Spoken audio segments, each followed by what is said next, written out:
Imagine sitting in this massive, sprawling classroom, and there's this really strict teacher at the front of the room who's written out an extensive list of rules on the chalkboard. Right, like the ultimate authority figure in the room. Exactly.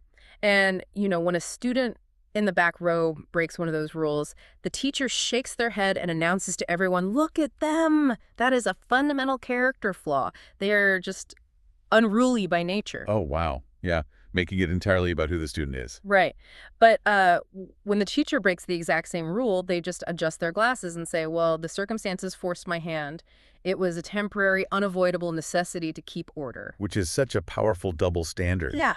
Because it's presented to the entire room Yeah. as this objective reality. Yeah, totally objective. The student is judged by their essence, right? But the teacher is judged entirely by their context. I mean, the teacher is the one writing the history of the classroom, and nobody's really allowed to question the chalkboard. That classroom dynamic is actually the perfect lens for the source material we're getting into today. Welcome to this deep dive. We've got a single, incredibly powerful text on the table for you today. And it is a heavy one, but so fascinating. It really is. It's an essay from the Los Angeles Review of Books, published in April 2026. It's titled The Grammar of Exemption by Elias Wondimu. And, well, our mission today is to unpack this massive paradigm-shifting idea he presents. Yeah, he's basically arguing that the so-called rules-based international order wasn't just built with treaties or military might. Right. It was constructed through language and media and storytelling. And it created this global hierarchy that, according to Wondimu, is currently unraveling right before our eyes. It's honestly a stunning piece of writing. I mean, he's mapping out the actual mechanics of global influence and connecting dots that span over a century. He really is. And just to set the table here for you listening, this essay pulls no punches regarding Western power and historical narratives. But our job today isn't to take a political stance on this, left or right. Absolutely not. We're just looking at the text. Right. We are just here as guides to, decode the mechanics of his argument and explore why this specific perspective is reshaping global politics right now. We aren't endorsing it, just unpacking it. And his perspective is rooted in a very specific lived experience, which I think makes the theoretical concepts feel incredibly tangible. Okay, let's unpack this. Wondimu starts by reflecting on his childhood in the global South during the late Cold War. He writes that the West didn't arrive in his world as a physical place. It arrived as a broadcast. Yeah. For anyone growing up in the majority of the world during that era, the West was literally just a disembodied voice coming through the static of a shortwave radio. The BBC, Voice of America, Deutsche Welle. Just these voices floating through the airwaves. Exactly. And Wondimu points out that the true power of these broadcasts wasn't actually the daily news they were reporting. The real power was embedded in the tone. Oh, right. He mentions that authoritative cadence and what was the phrase, the unflappable calm of the broadcasters? Unflappable calm, yes. And the unspoken message in that calm is profound. It tells the listener, hey, modernity is a settled fact. It's already happened, and it happened over here in London or Washington. Like, we figured it all out already. Right. And you, listening on the perimeter, you're just playing catch-up. These broadcasts functioned as this global ledger. They were actively, daily sorting the world into those who stood for law and the future, and those who were hopelessly trapped in disorder. Which goes directly back to that classroom analogy we started with. Wondimu talks about how this created a deep pedagogical double standard. Yeah, it taught people how to read the moral map of the world. Exactly. Through these nightly broadcasts, if there was, say, a famine in Africa or a military coup in Latin America, it was framed as a symptom of who those people are. The crisis was presented as this essential evidence of a local character flaw. And then conversely, when Western powers engaged in violence or, disrupted governments or broke international law, the framing shifted entirely. It was completely different. It was never narrated as an indictment of their character or their civilization. It was narrated as a correction. Like a temporary unfortunate straying from a sound order that was just necessary to fix a broken world. So the Global South was defined by its essence, who they are. But the West was defined by its circumstance, what they do. Exactly. And think about the psychological impact of that media ecosystem.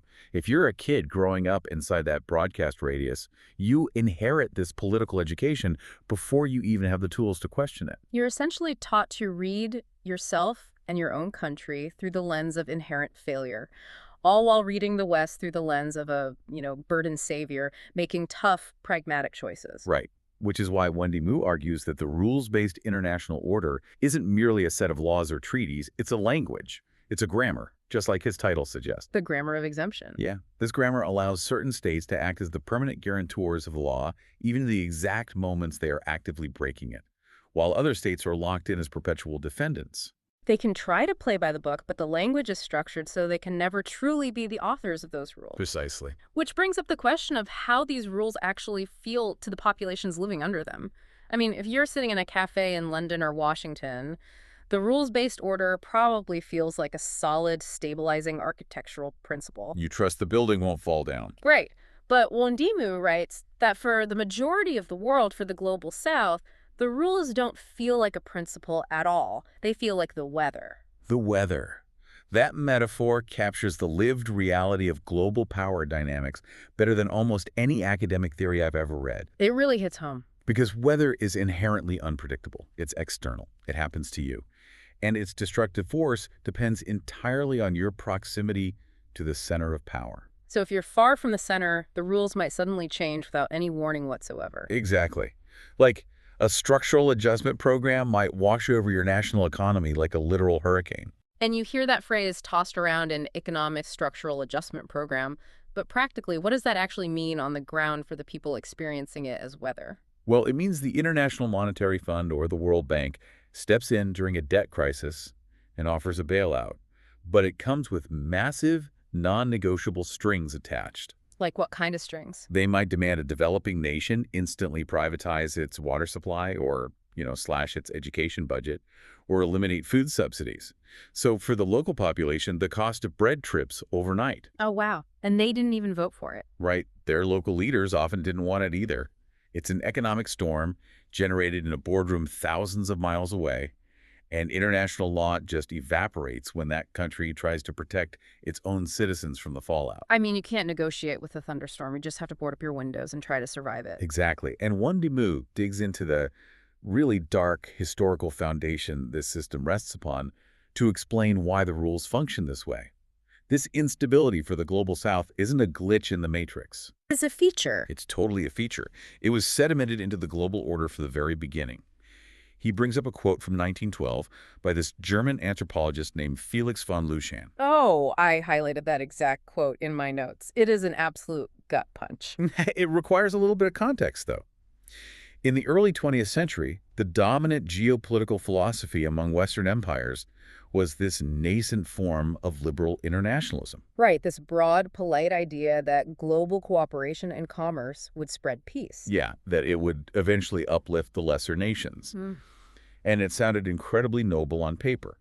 But in 1912, speaking privately to his colleagues, von Luschan just stripped away that polite veneer. What's fascinating here is how blunt he was. He was incredibly blunt. He said the issue at hand wasn't actually whether Africans should be raised to a higher level of civilization. The real issue, he argued, was whether we should not go down. He's literally saying the quiet part out loud with terrifying, unvarnished candor. It just completely reveals the raw fear of losing status. And Wondimu uses this historical anchor to show that the underlying project of global order wasn't actually about universal uplift. It was about preservation. Exactly, the preservation of racial and economic hierarchy, carefully rebranded under the polite sign of stability. The Global South was utilized as a laboratory. The essay literally refers to it as the laboratory of the Third World.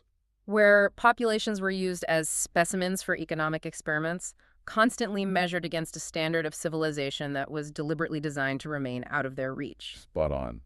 But wait, I'm struggling with this one part.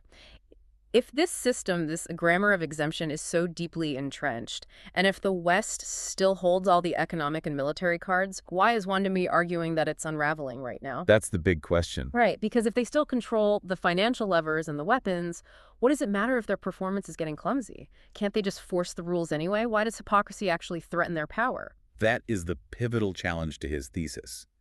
And Wondimu's answer goes to the core of how hegemony actually functions. Pure military and economic force is incredibly expensive and exhausting to maintain globally. It takes too much effort to police everything by force. Exactly. True power relies on legitimacy, the consent, or at least the resignation of the governed. So the structure is unraveling because the management of that hypocrisy is broken down. The illusion is fading. Yes, the persuasive force of Western legitimacy has thinned out to the point where even the architects of the system can no longer maintain a straight face. They are basically confessing to the illusion while still standing on the stage. The essay points to the World Economic Forum at Davos in 2026 as a prime example of this. Canadian Prime Minister Mark Carney openly acknowledged during a panel that the rules-joint order was a, quote, pleasant fiction. A pleasant fiction, said out loud at Davos by a G7 leader. That is wild. He admitted that the strongest nations routinely exempt themselves whenever it is convenient, and that much of the fidelity to the international system was merely ritualistic. It's a staggering admission of failure from inside the House. But then Wondimu pairs that macro-level Davos moment with a deeply personal observation from his own travels, which kind of brings us to this concept of confession. Right, his trip to Vietnam. Yeah, he describes visiting the War Remnants Museum in Ho Chi Minh City, and he's standing there looking at an exhibit featuring Robert McNamara, the former U.S. Secretary of Defense. One of the primary architects of the Vietnam War. Exactly. And the exhibit prominently features McNamara's famous later-in-life admission regarding the war. He said, "We were wrong, terribly wrong." And when you read that, it really makes you think about how often we see leaders or, corporations or politicians apologize today. Oh, constantly. We messed up. We take full responsibility. We'll do better. But the structural system itself never actually changes. It operates purely as a public relations strategy. Right. So what is Wondimu seeing in McNamara's apology that connects to this unspooling of global power? He's seeing the absolute limits of the word wrong. Yeah. Wondimu looks at that apology sitting amidst the horrific physical machinery of war in the museum, the napalm canisters, the photographs of devastation. The actual reality of it. Yeah, and he realizes something profound about the nature of power. He writes that confession is a recurring privilege of power. It offers, in his brilliant phrasing, lucidity without risk. Lucidity without risk. Wow. So the powerful get to experience the emotional cleansing of an apology. They get to sound wise and reflective and morally serious in hindsight. But they don't actually surrender their position in the hierarchy. The apology doesn't come with a transfer of power or a structural surrender of any kind. The habits of domination survive the apology intact. Exactly. And Wondimu asks this essential, really haunting question. What does the word wrong even mean if the structure of inequality remains completely untouched after you say it? It's like if that teacher from our classroom analogy apologizes for unfairly punishing the student, but retains total control of the classroom, the chalk, and the rule book. The apology is just another mechanism of maintaining control. It's a way to display moral superiority while keeping the student firmly in their seat. Refusing to accept those empty apologies is exactly how the Global South is currently trying to introduce actual risk and accountability into the system. That's the shift we're seeing. Right. If Davos is the elites casually admitting the rules are fake, the UN vote in March 2026 is the Global South saying, well, fine, then we are writing new ones. And the United Nations General Assembly vote is the turning point in the essay. If we connect this to the bigger picture, the Assembly adopted a resolution recognizing the transatlantic slave trade as the gravest crime against humanity. But crucially, the resolution didn't stop at just historical memory. It explicitly linked the slave trade to reparatory justice. And the details of that vote are fascinating. The final tally was 123-3. But the most important number was the 52 abstentions. 52 countries abstained. Yes. Wondimu argues that those 52 abstentions tell the whole story of this unraveling global order. And it all hinges on the specific language the resolution used. They didn't just call the slave trade a human tragedy. Right, they defined it as mass resource extraction. That phrase is a monumental shift in the Register of International Relations. We really need to look at the mechanism of why that phrase terrifies Western nations so much. Because it changes the framing completely. It does.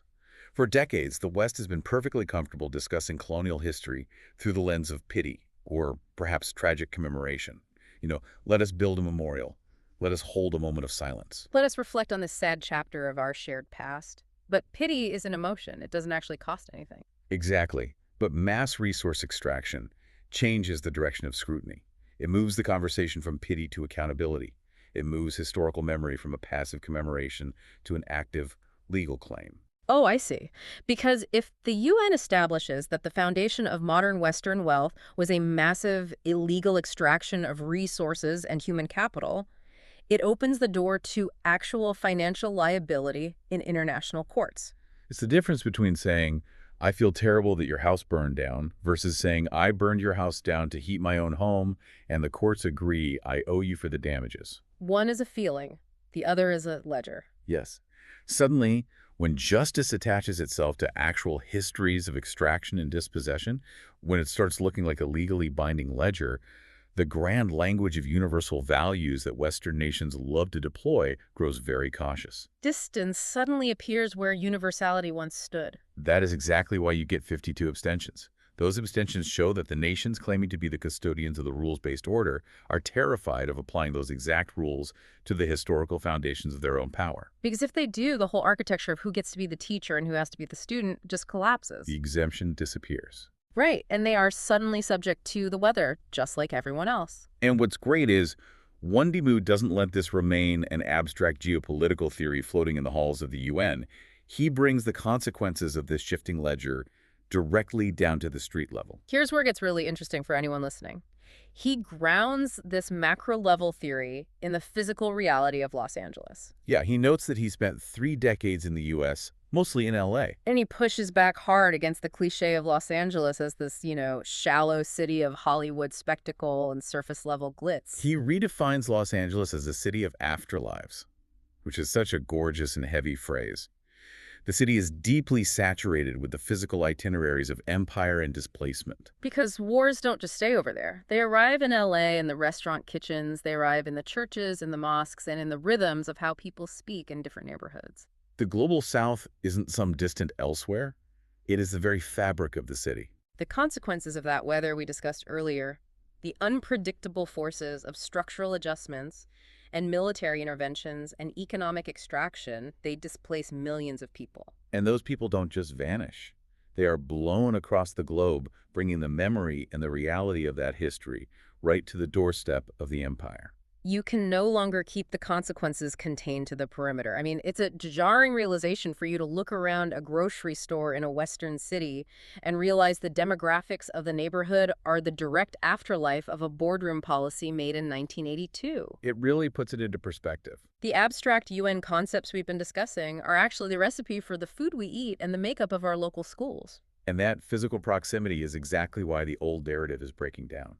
The shortwave radio broadcasts of Wondimu's youth worked effectively because of distance.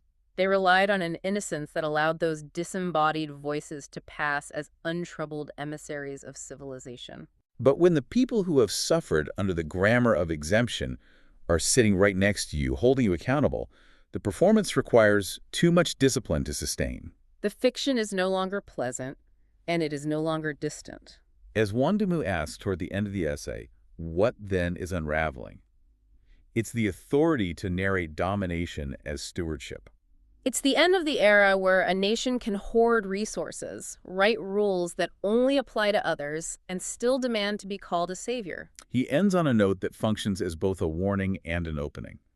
Naming this asymmetry isn't about abandoning the idea of universal values altogether. It's about refusing to accept a counterfeit version of them. The challenge moving forward isn't whether the Global South can finally see the structure they have always seen it. Right. The challenge is whether the traditional global powers can imagine a world where law isn't just a tool for managed inequality. Yeah. Can they imagine a version of justice that isn't indefinitely postponed the moment it asks uncomfortable questions about their own archives? Listening as its authority falters, sentence by sentence.